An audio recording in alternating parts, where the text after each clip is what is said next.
mga kababayan, nandito tayo sa may San Vicente School, Elementary School, Barangay 106 tayo. Nandito tayo ngayon. Inilagay nga itong mga nasunugan. Ito po silang lahat. Ayan, napakarami po niyan. At nandito rin po, kasama po natin ang Red Cross. Ayan.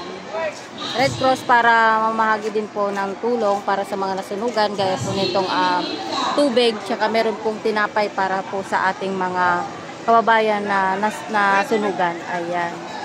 To the rescue din naman po sila.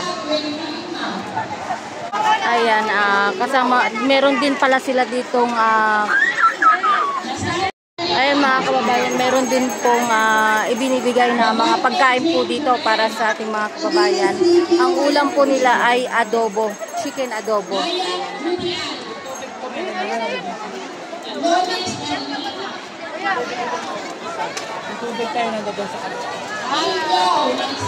Ayan, bali dito pala yung pagkain. Tapos pagpunta mo doon sa kabila, is kuhanan din po ng tubig.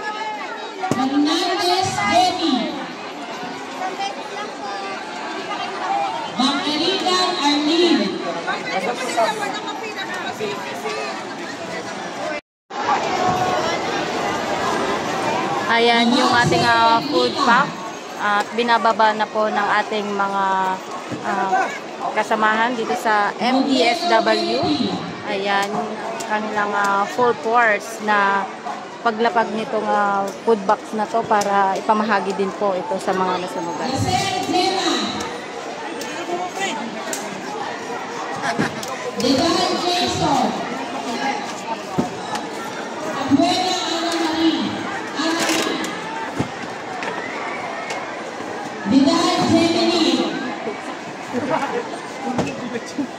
Morales Duana, Handok Jonanimi,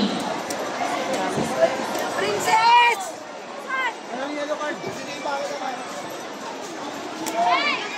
Tesoro Marian,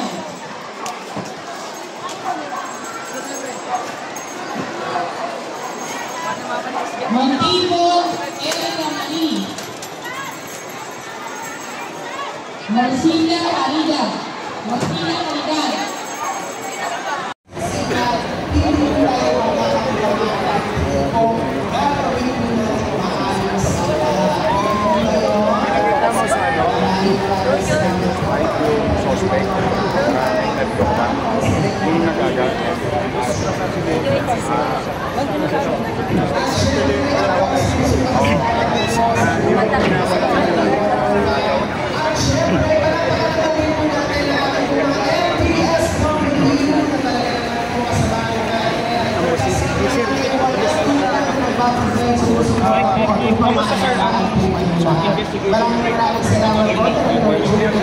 May request na kagad. Ibig sabihin, huli na kagad.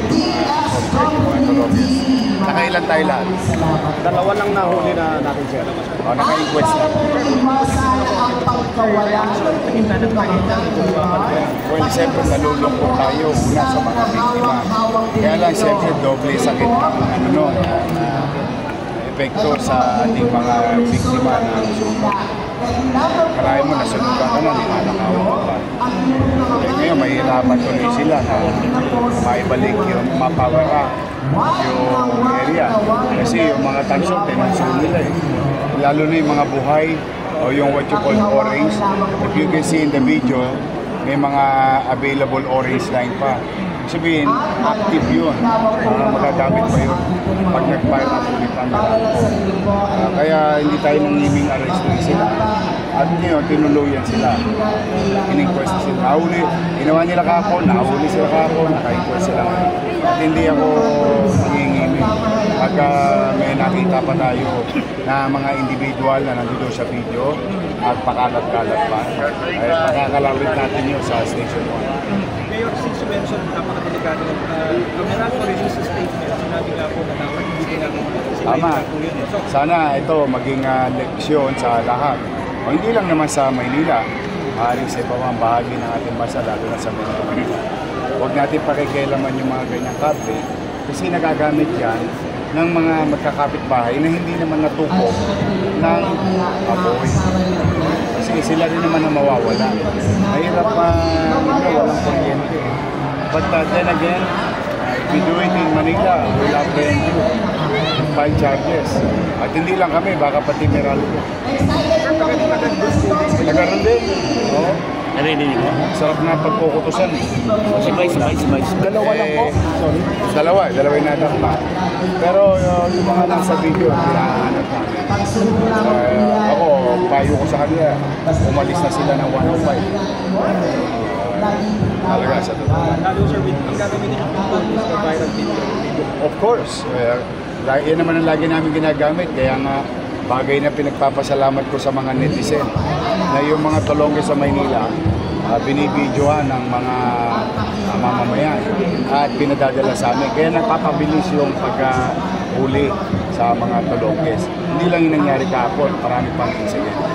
And encourage the people to be vigilant, participate in our governance, wherein talaga yung peace and order situation sa Maynila is top priority.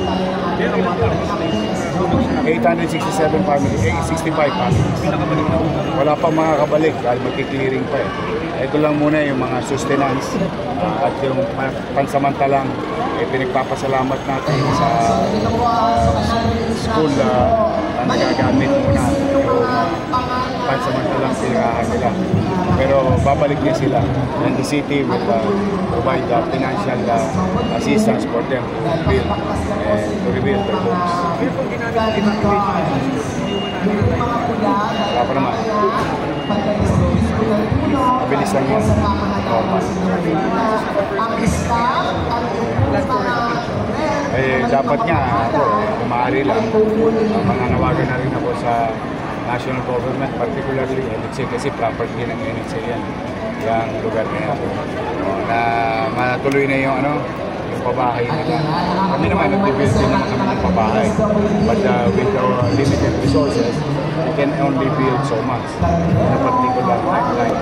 Pero ito, it's high time na sana magawa niya pamilya ng application ng pamahalaan. Pero sa investigation po, naalaman natin kung ano talaga yung cause ng sunog. Ang duda namin na yung initial report, may nagsusunog ng tanso.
tayo muna at gagawin po natin ng isang maayos na pagbibigay po ng tulong handog po sa ating pamahalaang lungsod ng Maynila sa pamumuno po ni Yorme Isko Moreno Domagoso at Vice Mayor G. Atienza. Ngayon din po na ating po mga konsehal mula po sa District 1 at ngayon din po na ating po Congressman Ernix Junicio.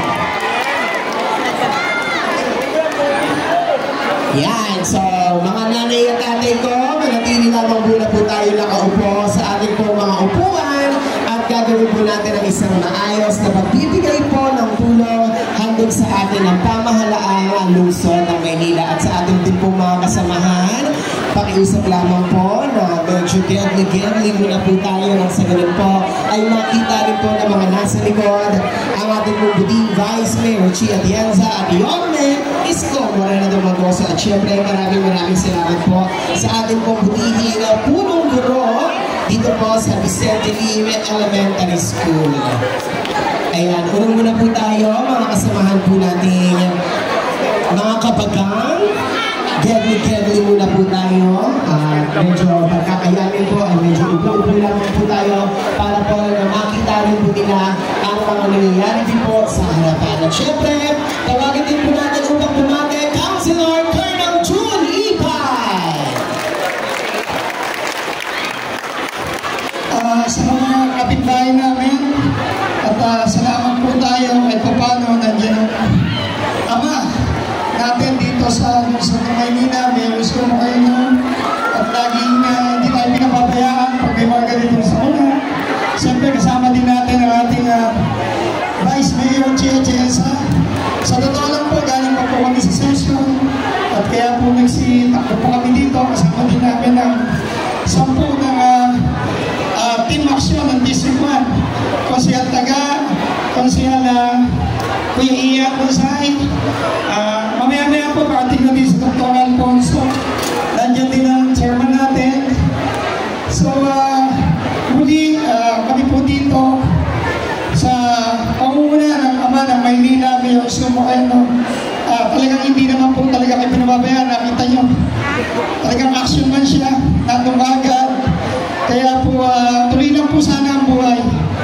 So, kami po dito ay nakikiramay mula sa pamunuan ng lungsod ng Maynila. Palapakan po natin Yorme Isko Moreno.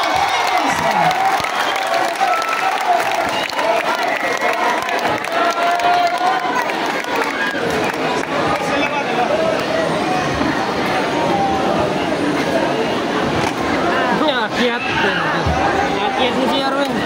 Ayan na.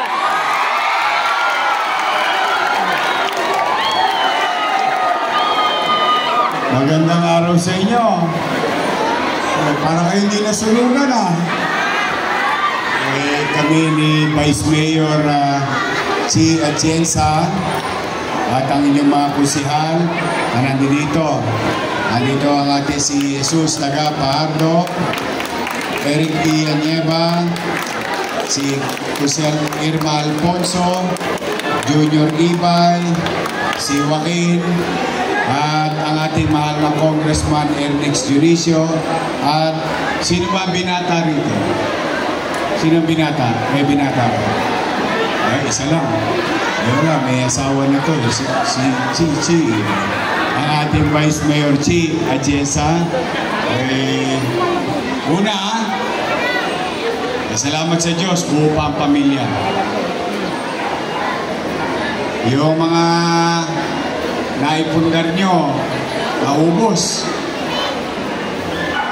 Kaya sana maging takdang aral, lalo na sa mga lalaki na nandito. Nagtatanso kayo, ayan, natanso tayo lahat.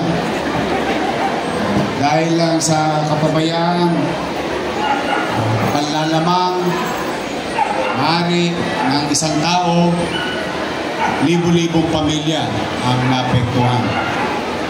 Nasusunog na kayo, ninanakawan pa kayo ng kapitbahay nyo. Gusto nyo kulatahin ko? Ha? Gusto nyo masahihin ko?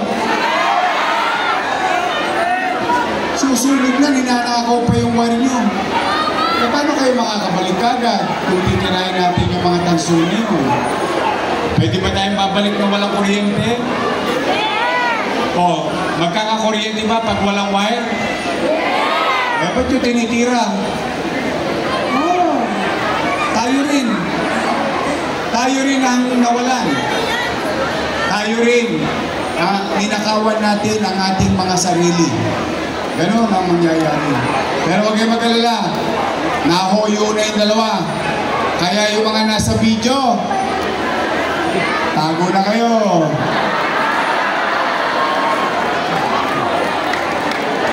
Sige. Tingnan natin ito yung mga nanay, mga tatay. Gusto nyo bang ikulong ko yung mga nagnakaw ng wire sa inyo? Nasa kamay ng gusto? Diba? Ang hirap na nga ng buhay natin. Diba? Hindi nga natin alam kung kailan tayo makaka-recover. Yung pagbalik lang na maging maayos tayo, may kuryente ulit, kahit pa paano may electric pan si Bunso, yung nanay ko, yung tatay ko, may edad na. Yun ang kailangan nyo isipin mga kabataan ha. Hindi piyesta pag may sunog. Kaya sana maging aral yan. Pero salamat sa Diyos, at least buhay tayong lahat. Tama ba? Parang gusto nyo ulit makakita ng helicopter ha. Ang sosyal ninyo, ang bombero ninyo, helicopter. Pero kundi dahil sa Department of Defense, sa Armed Forces of the Philippines, sa Office of Civil Defense, at sa Air Force, malamang naubos tayo lahat dun. Tama ba? Mas mabilis sa patay, hindi na lumaki. Hindi na natin nadama yung iba nating kapitbahay. Palakpakan natin sila.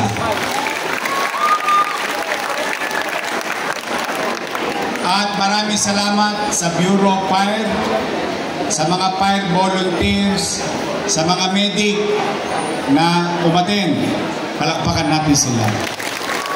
Doon man lang sa palakpak natin, may pakita natin yung pasasalamat natin sa effort nila. Sa lahat ng tumulong, wala na natin, no? Kompleto na, sunog na. Hindi, pinasasaya ko lang kayo. Pero sa totoo, yun naman talaga ang totoo. Naubos lahat. Bawat isang pamilya tatanggap ng galing sa syudad ng Maynila, 15,000 pesos. Okay? Mag-iingat kayo. Mahal namin kayo. Ulitin ko ha. Ulitin ko. Di bali tayong mahirap. Huwag tayong maging dugyot. Di bali tayong mahirap. Hindi natin kailangan maging magulong komunidad. May karapatan ng bawat tao mamuhay ng panatag at malinis.